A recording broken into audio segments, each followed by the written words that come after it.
میں نے اللہ کا شکر ادا کیا کہ اس نے میری عزت محفوظ رکھی تھی۔ یہ اللہ کا مجھ پہ خاص کرم تھا۔ انجان جگہ تھی، اسی لیے رات بھر نیند بھی نہ آئی تھی۔ صبح ہوئی تو سب لڑکیاں باری باری آ کر اپنے بستر پہ سو گئیں۔ ساری رات جاگنے کی وجہ سے مجھے بھی نیند آ رہی تھی، اسی لیے میں بھی سو گئی۔ دوپہر کے 2 بجے کا وقت تھا جب جیدے نے آ کر سب لڑکیوں کو جگایا، لیکن مجھے نہ جگایا۔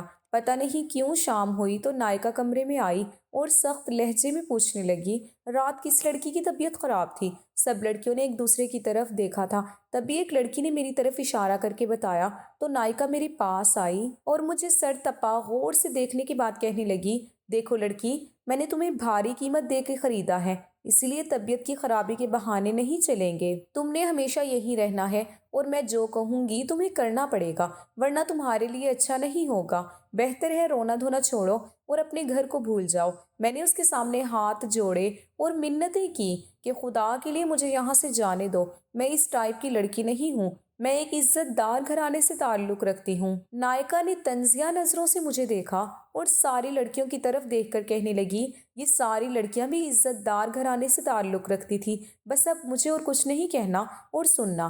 آج رات ایک خاص گاہک آ رہا ہے، تم ان سب لڑکیوں میں خوبصورت ہو اور اس گاہک کو بھی خوبصورت لڑکیاں پسند ہیں، اسی لیے اچھے سے تیار ہو جاؤ۔ جیدہ تمہیں نیا سوٹ لے دے گا۔ دوسری لڑکیوں کو بھی اچھے سے تیار ہونے کی ہدایت کرتی چلی گئی اور میں بستر پر بیٹھ کر ٹوٹ پھوٹ کر اپنی قسمت کو رونے لگی۔ جیدے نے مجھے ایک نیا جوڑا لا دیا تھا جیسے میں نے زیب تن کر لیا۔ میں تیار نہیں ہونا چاہتی تھی، لیکن ایک لڑکی نے بتایا کہ جو لڑکی نائکا کی بات نہیں مانتی اسے کوڑے مارتی ہے۔ تبھی میں ڈر گئی تھی۔ میں بھی دوسری لڑکیوں کی طرح تیار ہو کر اپنی جگہ پہ بیٹھ گئی۔ یہ سچ تھا کہ وہاں جتنی بھی لڑکیاں تھیں میں ان میں سب سے چھوٹی، اسمارٹ اور خوبصورت تھی، اسی لیے جب میں تیار ہو کر بیٹھی تو سب لڑکیاں مجھے رشک بھری نگاہوں سے دیکھ رہی تھیں۔ رات ہوئی اور گاہکوں کی آمد شروع ہو گئی۔ جیدہ حسب معمول کمرے میں آ کر لڑکی کا نام پکارتا اور وہ اس کے ساتھ چلی جاتی۔ نائکا کی بات میرے دماغ میں گونج رہی تھی کہ آج رات ایک خاص گاہک آ رہا ہے، اسے خوبصورت لڑکیاں پسند ہیں، شاید وہ مجھے پسند کر لے اور مجھے اس کے ساتھ رات گزارنی پڑے۔ وقت گزرتا رہا اور ساری لڑکیاں کمرے سے چلی گئیں اور آخر میں رہ گئی۔ اس رات بھی ایسا ہی ہوا تھا، میں ساری رات جاگتی رہی لیکن جیدہ مجھے بلانے نہ آیا۔ صبح ہوئی تو میں نے اللہ کا شکر ادا کیا، اس نے ایک بار پھر میری عزت بچا لی تھی۔ لڑکیوں کے آتے ہی میں بھی سو گئی۔ اب ایسا روزانہ ہونے لگا تھا، میری سمجھ میں نہیں آ رہا تھا کہ گاہک مجھے پسند کیوں نہیں کر رہے تھے۔ ایک طرف سے تو یہ اچھا تھا، بس میرے دماغ میں یہ سوچ آئی تھی کہ میں خاندان میں خوبصورتی کے لحاظ سے مشہور تھی۔ میرے کزنز مجھے رشک بھری نظروں سے دیکھتے تھے کیونکہ میرا باپ جواری تھا، شاید اسی لیے میرا کوئی رشتہ نہ آیا تھا۔ بعض اوقات والدین کے برے عیب لڑکی کی قسمت پر بدنما داغ بن جاتے ہیں اور یہی داغ ان کے رشتے میں رکاوٹ بن جاتے ہیں۔ میری ماں تو بہت اچھی اور صابر عورت تھی، لیکن باپ اچھا نہیں تھا۔ اماں بتاتی تھی کہ ابا اس کا کزن تھا، اس نے باپ کے کہنے پر اس سے شادی کی تھی۔ شادی کے بعد اس کا برے دوستوں میں اٹھنا بیٹھنا شروع ہو گیا تھا، جس کی وجہ سے اسے جوئے کی لت پڑ گئی تھی۔ کئی بار وہ جوئے میں بھاری رقم بھی جیت کر گھر آتا تھا۔ اماں کہتی تھی کہ ثنا کے ابا جوا کھیلنا چھوڑ دیں، یہ حرام کی کمائی ہے، اس سے کوئی فائدہ نہیں ہوتا۔ اگر جسم میں حرام کا ایک لقمہ بھی رہ جائے تو عبادتیں قبول نہیں ہوتی۔ تیری اس بری عادت کی وجہ سے ثنا کا رشتہ نہ آئے گا۔ اماں کی باتیں ابا پر اثر نہیں کرتی تھی، بلکہ وہ اماں کو ڈانٹ کر چپ کرا دیتا۔ اگر زیادہ تکرار ہوتی تو ابا اماں کو مارنے سے بھی گریز نہ کرتا۔ ابا وقت کماتا نہیں تھا، دن رات باپو برکت رہے تھے۔ تبھی اماں نے گھر بیٹھے سلائی کا کام شروع کیا۔ اماں تنخواہ لے کر آتی تو ابا کچھ پیسے زبردستی چھین لیا کرتا۔ ابا کی کرتوتوں کی وجہ سے ہی میرا رشتہ نہ آیا تھا اور وقت گزرنے کے ساتھ ساتھ میری شادی کی عمر نکلتی جا رہی تھی۔ پھر ایک دن ابا گھر آیا اور روتے ہوئے کہنے لگا، بیٹی میں تمہیں جوئے میں ہار چکا ہوں، مجھے معاف کر دو۔ ایک تو ابا نے مجھ سے بہت بڑی زیادتی کی تھی، پھر وہ مجھ سے معافی بھی مانگ رہا تھا۔ جب اس نے مجھے جوئے کی شرط پر لگایا تو اسے اس وقت ہی سوچنا چاہیے تھا، اب تو معافی کی گنجائش ہی ختم ہو گئی تھی۔ میں اس کوٹے سے کسی طرح نکلنا چاہتی تھی، مجھے ایسی زندگی سے نفرت تھی۔ ایسی زندگی سے تو بہتر ہے کہ میں خود کو موت کے سپرد کر دوں، کم از کم ذلت سے تو بچ ہی جاؤں گی۔ لیکن مجھے وہاں سے بھاگنے کا کوئی راستہ دکھائی نہ دیا تھا۔ نائکا کے کوٹے کے گیٹ پر 2 گارڈز بیٹھے ہوئے تھے۔ مجھے کوٹھے پر آئے 1 ہفتہ ہو گیا تھا، لیکن ابھی تک میں کسی گاہک کو پسند نہ آئی تھی۔ میں روزانہ رات اپنے بستر پہ جاگتے جاگتے گزارتی، پھر صبح ہی سوتی۔ سب لڑکیاں بھی حیران تھیں کہ 1 ہفتہ گزرنے کے باوجود ابھی تک میں کسی گاہک کو پسند کیوں نہ آئی تھی۔ ایک لڑکی نے اپنی ساتھی لڑکی سے میرے حوالے سے 6 مگوہیاں بھی کی تھی۔ میں خاموشی سے سنتی رہی تھی۔ مجھے اپنے گھر کی بہت یاد آتی تھی۔ ایک بار بھی ابا مجھ سے ملنے نہ آیا تھا۔ شاید اسے معلوم نہیں تھا کہ جن کے ہاتھوں میں مجھے جوئے میں ہارا ہے وہ مجھے کوٹے پر بیچ گئے ہیں۔ ایک دن میں نے سوچا کہ مجھے نائکا سے بات کرنی چاہیے۔ میں اس کی منتیں کروں گی کہ مجھے یہاں سے جانے دے اور میں کوئی کام وغیرہ کر کے اس کے پیسے اتار دوں گی۔ اس سے بات کرنے کا موقع ملا تو میں نے اس سے بہت منتیں کی، لیکن نائکا کسی بھی طرح نہ مانی، بلکہ کہنے لگی کہ کیا میں بے وقوف ہوں جو تجھے چھوڑ دوں؟ تو میرے لیے سونے کی چڑیا ہے، اور کمرے میں آ کے بہت روئی تھی۔ اللہ سے مدد مانگی تھی کہ وہ مجھے اس دلدل سے نکال دے۔ جب میں روتی تھی تو جیدہ مجھے ترس بھری نگاہوں سے دیکھتا، لیکن بات کوئی نہیں کرتا تھا۔ ایک رات جب سب لڑکیاں اپنے گاہکوں کے ساتھ رات گزارنے کمروں میں چلی گئیں تو میں اٹھ کر کمرے سے باہر نکل آئی۔ میں نے سوچا تھا کہ شاید مجھے یہاں سے بھاگنے کا موقع مل جائے۔ میں برآمدے میں پہنچی، لیکن مجھے نائکا تو کہیں نہ دکھائی دی، لیکن جیدے کے ساتھ ایک آدمی دکھائی دیا۔ اس آدمی کو دیکھتے ہی میرے پیروں تلے سے زمین نکل گئی۔ وہ آدمی ہمارے ہی محلے کا تھا۔ اس کا نام ارشد تھا، محلے میں معزز آدمی کے نام سے مشہور تھا۔ اس کی عمر 50 سال کے لگ بھگ تھی۔ وہ شادی شدہ اور جوان بیٹیوں کا باپ تھا۔ اسے کوٹھے پر دیکھ کر اس کی ساری شرافت کے پول کھل گئے تھے۔ زیدہ اسے میری ہی تصویر دکھا رہا تھا اور کچھ کہہ رہا تھا جو میں نہ سن سکی، اور میں کمرے میں چلی گئی۔ مجھے ڈر لگا ہوا تھا کہ کہیں وہ میرے ساتھ رات گزارنے کی حامی نہ بھر لے۔ وہ مجھے جانتا تھا کہ میں اشرف کی بیٹی ہوں اور میرا باپ جواری ہے۔ جب آدھا گھنٹہ گزر گیا اور جیدہ مجھے بلانے نہ آیا تو مجھے تجسس ہوا۔ پتہ نہیں جیدے نے ارشد سے میرے بارے میں کیا بتایا تھا اور میری تصویر دیکھ کر ارشد نے کیا کہا تھا۔ اگلے دن جب جیدہ ملا تو میں نے اس سے پوچھ ہی لیا۔ کہنے لگا تم پوچھ کر کیا کرو گی؟ وہ آدمی تمہاری تصویر دیکھ کر حیران ہو رہا تھا کہ تم اس کوٹھے پر کیسے پہنچی ہو۔ میں نے اسے بتایا کہ تمہارا باپ تمہیں جوئے میں ہار گیا تھا اور جوا جیتنے والے تمہیں یہاں بیچ گئے تھے۔ تمہارے علاوہ اور کوئی لڑکی نہیں تھی، اسی لیے وہ واپس چلا گیا تھا۔ میں نے سکون کی سانس لی اور پوچھا کہ اس نے میرے ساتھ رات کیوں نہیں گزاری۔ زیدے نے غور سے مجھے دیکھا اور کہنے لگا مجھے نہیں معلوم، بس کچھ دن انتظار کر لو۔ وہ چلا گیا اور میں دم بخور رہ گئی۔ زیدے کی آنکھوں میں نہ جانے ایسا کیا تھا کہ اس نے مجھے سحر زدہ کر دیا تھا۔ اس کا یہ کہنا کہ بس کچھ دن انتظار کر لو مجھے الجھن میں ڈال گیا تھا۔ میں ساری رات اس کی بات پہ غور کرتی رہ گئی، کچھ سمجھ نہ سکی۔ البتہ مجھے جیدے کی آنکھوں میں اپنے لیے محبت دکھائی دیتی۔ شاید وہ مجھے پسند کرنے لگا تھا۔ وہ خود بھی خوبصورت اور لمبے قد کا جوان تھا۔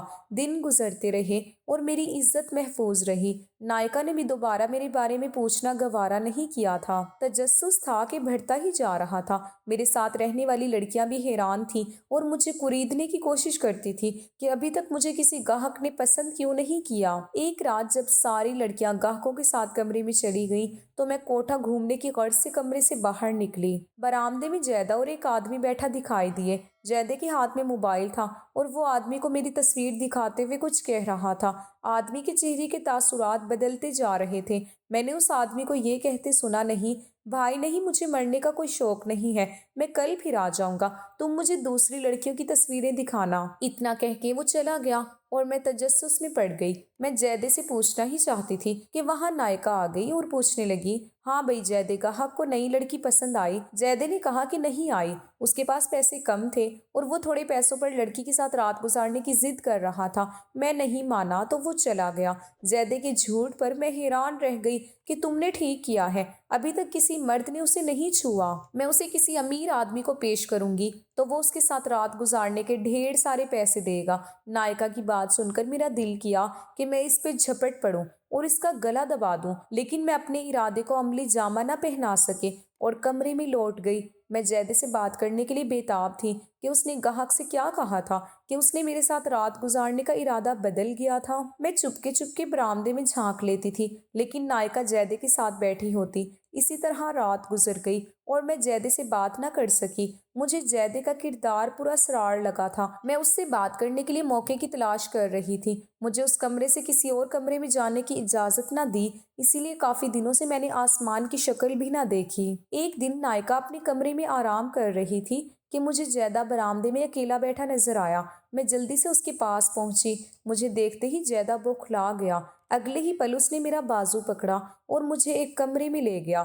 غصے سے کہنے لگا، تم اپنے کمرے سے باہر کیوں نکلی ہو؟ اگر نائکا نے دیکھ لیا تو تمہاری خیر نہیں ہوگی، جلدی سے اپنے کمرے میں جاؤ۔ میں اس سے پوچھنا چاہتی تھی لیکن اس نے میری ایک نہ سنی اور مجھے کمرے میں بھیج دیا۔ مجھے بہت غصہ آیا لیکن میں ضبط کر گئی۔ میرا خیال تھا کہ میری عزت محفوظ رہے گی اور میں کسی کو پسند نہ آؤں گی، مگر یہ میری خام خیالی ثابت ہوئی۔ ایک رات جب سب لڑکیاں اپنے اپنے گاہکوں کے ساتھ چلی گئیں تو میں بھی بھاگنے کے خیال سے کمرے سے باہر نکلنے کی خاطر اٹھی۔ دروازے پر پہنچی تو مجھے ایک لڑکے کی آواز سنائی دی۔ وہ میرا نام لے کر کہہ رہا تھا، ہاں مجھے یہی لڑکی چاہیے، میں اسی کے ساتھ رات گزارنا چاہوں گا۔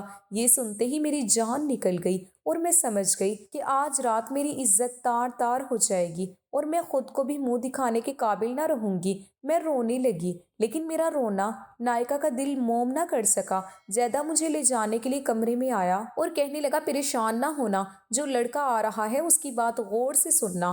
آ جاؤ۔ میں اس سے کچھ پوچھنا چاہتی تھی لیکن وہ جلدی سے باہر نکل گیا۔ میں اس کے پیچھے چل دی۔ وہ مجھے کمرے کے دروازے پہ چھوڑ کے چلا گیا۔ میں دھڑکتے اور لرزتے وجود کے ساتھ کمرے میں داخل ہوئی۔ وہ جو کوئی بھی تھا دروازے کی طرف پشت کیے کھڑا تھا۔ میں اس کے پیچھے جا کر کھڑی ہو گئی۔ وہ جب مڑا تو اسے دیکھ کر میری جان ہی نکل گئی۔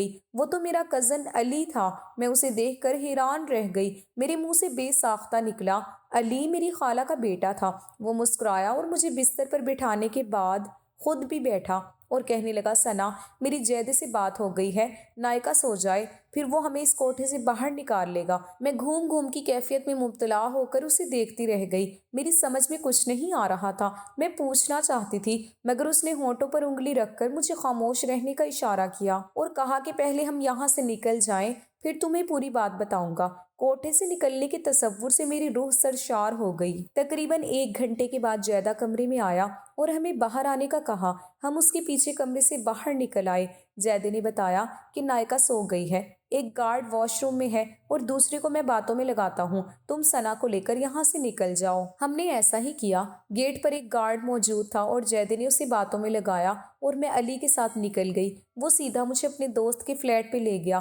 میں بے حد خوش تھی۔ مجھے یوں لگ رہا تھا جیسے مجھے نئی آزادی ملی ہو۔ میں ساری بات جاننے کے لیے بے چین تھی۔ تبھی علی نے تفصیل بتانا شروع کی۔ میں کسی کام سے تمہارے گھر گیا تھا، خالو جان کی طبیعت بہت خراب تھی، میں انہیں ہسپتال لے گیا۔ جب ان کی طبیعت سنبھلی تو انہوں نے رونا شروع کیا۔ میرے اکسانے پر انہوں نے بتایا کہ وہ تمہیں جوئے میں ہار چکے ہیں اور دونوں لڑکوں نے تمہیں کوٹھے پر بیچ دیا ہے۔ مجھے افسوس بہت ہوا ثنا، میں تم سے بچپن سے محبت کرتا تھا اور تمہیں اپنانا چاہتا تھا، لیکن اماں نہیں مان رہی تھی۔ اماں کہتی تھی کہ ثنا کا باپ جواری ہے، لوگ کیا کہیں گے، تم کسی اور لڑکی کو پسند کرو۔ لیکن میں نے اماں سے صاف صاف کہہ دیا تھا کہ اگر میری شادی ثنا سے نہیں ہو سکتی تو پھر کسی سے نہیں ہوگی۔ بہرحال خالو کے بتانے پر میں فوراً کوٹے پر پہنچ گیا۔